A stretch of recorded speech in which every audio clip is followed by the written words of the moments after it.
All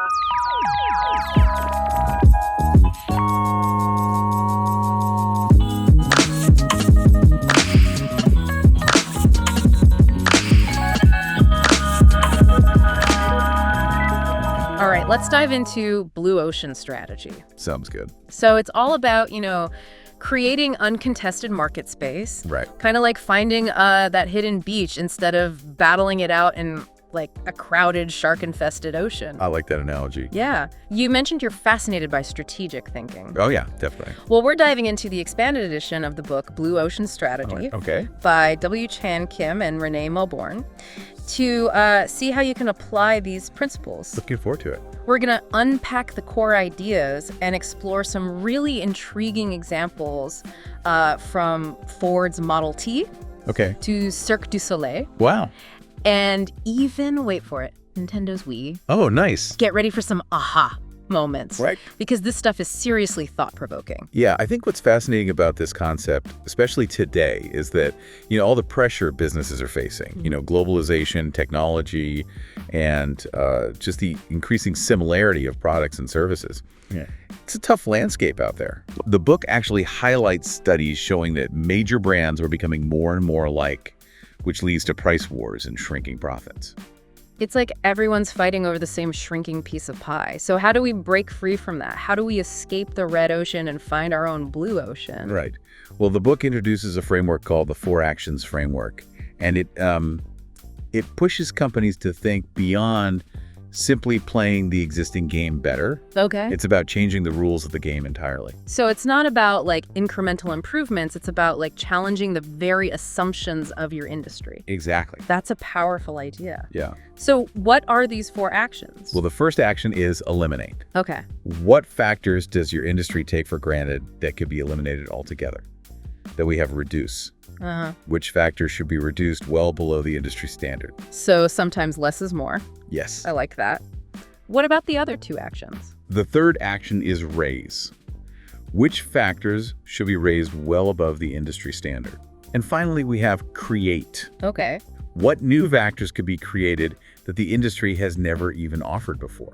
This framework really forces you to think outside the box and come up with something truly unique. Absolutely. It's not just about, doing what everyone else is doing, but doing it slightly better. It's about offering something completely different. Exactly.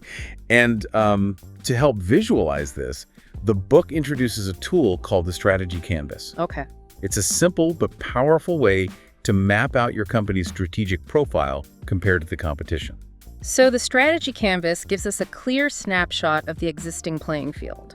But what if we could expand that field altogether? That's a great question. The book introduces a fascinating concept for this. Non-customers. People or businesses that your industry isn't even reaching right now. It's about unlocking a whole new realm of potential by looking beyond your current customer base. The book breaks these non-customers down into 3 tiers. Tell me more about that. All right, the first tier is soon-to-be non-customers. Okay. These are people who are on the edge of your market, but something's holding them back. The book gives the example of Callaway Golf attracting people who found traditional golf too difficult. Then you have refusing non-customers. These folks are consciously choosing alternatives to what your industry offers. Like JCDecaux, who realized that advertisers weren't interested in traditional billboards, so they created street furniture instead. Right. That's thinking outside the box. That is. And finally, there's unexplored non-customers. Okay. Those who exist in distant markets and whose needs seem unrelated to your industry. But are they really? The book uses the example of NetJets creating a timeshare model to make private jets accessible to a wider audience. These are amazing examples.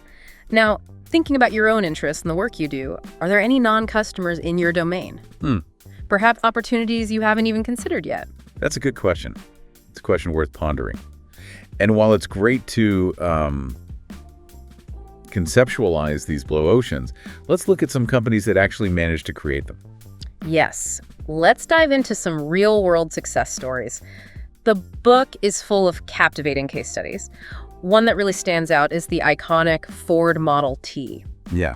What's striking about Ford is how they created the mass automobile market.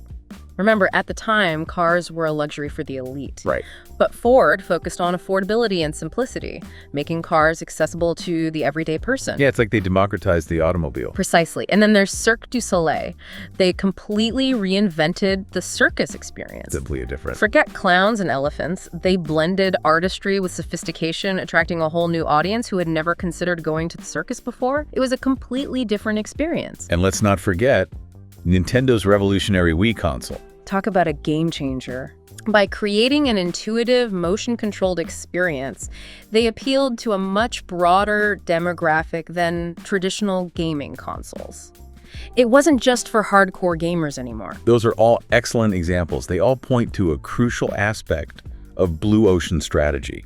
Reaching beyond existing demand by creating irresistible value that pulls in new customers. But creating a blue ocean is just the first step, right? Exactly. The question is, how do you sustain it? Because those pesky competitors will eventually catch up. So how do you make sure your blue ocean doesn't dry up? Well, that's where the concept of strategic pricing comes in. Okay. The book provides a framework called the price corridor of the mass. And it suggests looking beyond your immediate competitors. You need to consider any alternative a customer might choose, even if it seems completely unrelated. So if I'm Cirque du Soleil, Yeah. I'm not just looking at other circuses. I'm Okay. looking at concerts, maybe even a nice dinner out. Yeah. Anything that someone might choose instead of my show. That's exactly right. It's about understanding what customers are really comparing you to and what price will make them choose you. It's not always about being the cheapest. It's about offering the most compelling value. Makes sense. But what if you've streamlined everything Right. and you still can't hit that target price? Well, then it might be time to get creative with your pricing model altogether. Look at NetJets again. They didn't try to sell entire private jets, right? Right. They offered a timeshare model Yeah. that made it accessible to a much larger market. Sometimes changing the rules of the game is the key. They really shook things up. Okay, so we've got the pricing sorted.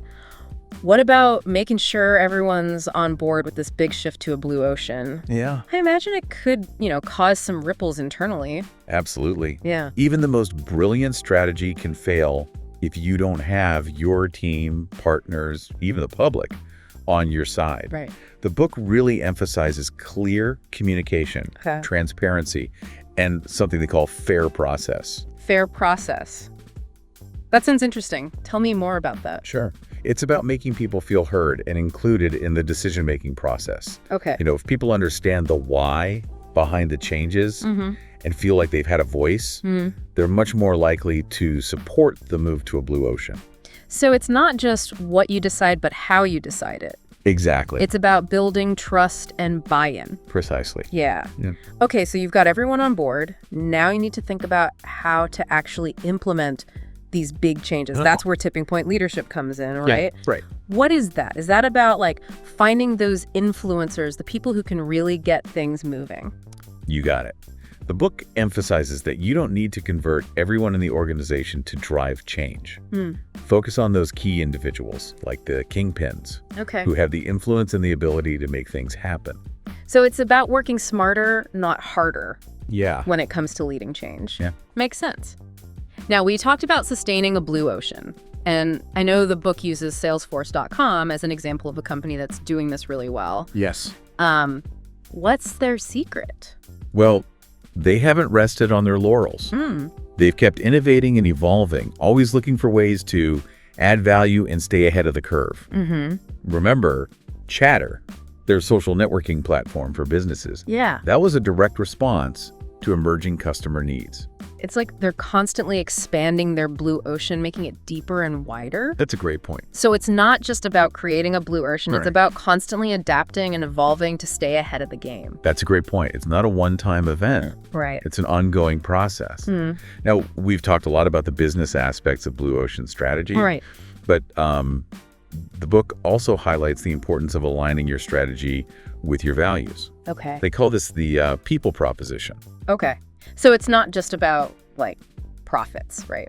It's about creating something that, benefits everyone involved.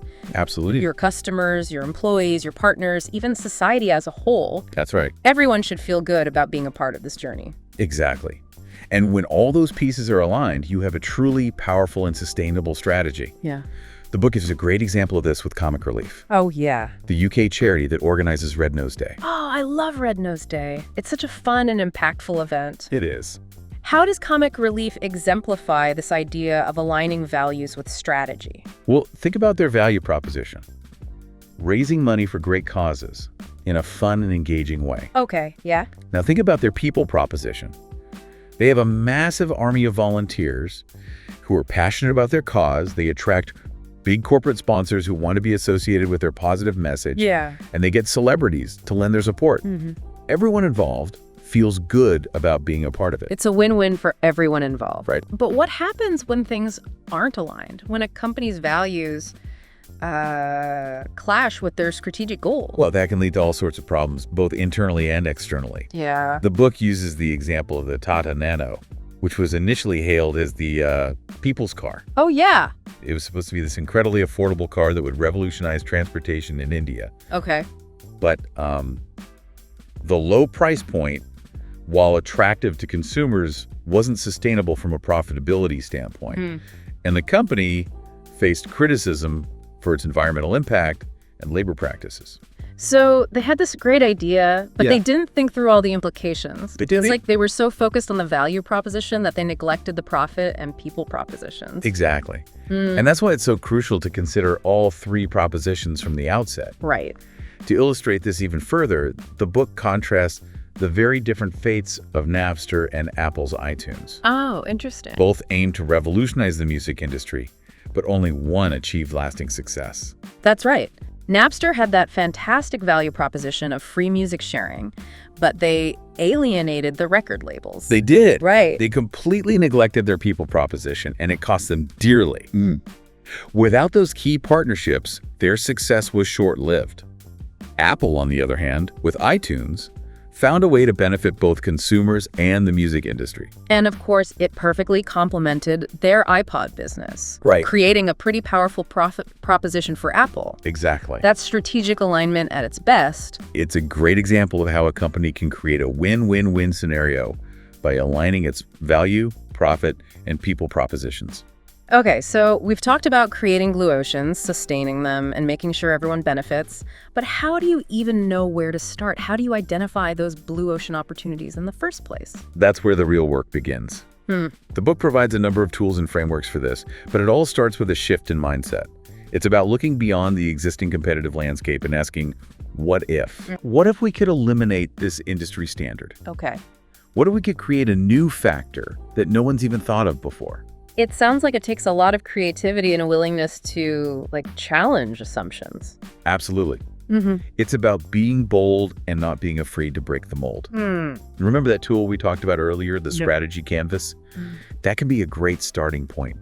It helps you visualize where the competition is clustered and where there might be open space to create something new and different. That's right. By looking at the factors that the industry takes for granted, you can start to see where there might be opportunities to eliminate, reduce, raise, or create. And that leads us back to those 4 actions we discussed earlier. Exactly. It's like a cycle of challenging assumptions, exploring possibilities, and creating something truly innovative. Exactly. And remember, it's not just about coming up with a great idea. Right. It's about executing it effectively. Yeah. That's where those other concepts we discussed come in. Fair process, tipping point leadership, strategic pricing, aligning your people proposition with your value and profit propositions. Right. It's a holistic approach to creating and sustaining a successful blue ocean strategy. This deep dive has given me a lot to think about. It's inspiring to see how companies like Ford, Cirque du Soleil, and Nintendo have managed to create these blue oceans and achieve such incredible success. And who knows? Maybe you'll be the next one to rewrite the rules of your industry. Wow. The authors of Blue Ocean Strategy believe that these principles can be applied to any field, from business to nonprofits, Okay. to even personal development. That's exciting. So it's not just about creating blockbuster products or disrupting entire industries. Yeah. It's about finding those blue ocean opportunities in every aspect of our lives. Absolutely. It's about thinking differently, challenging assumptions, and creating value in new and innovative ways. Exactly. And as you embark on your own blue ocean adventures, Yeah. remember one final thought from the book. The authors highlight the importance of fair process, not just in motivating your team, but also in sustaining your blue ocean over time. It's about creating a culture of transparency, collaboration, and mutual respect, where everyone feels valued and empowered. That's a great point to end on. Thanks for joining us on this deep dive into blue ocean strategy. We hope it's given you some new insights and inspiration to chart your own course to uncontested waters.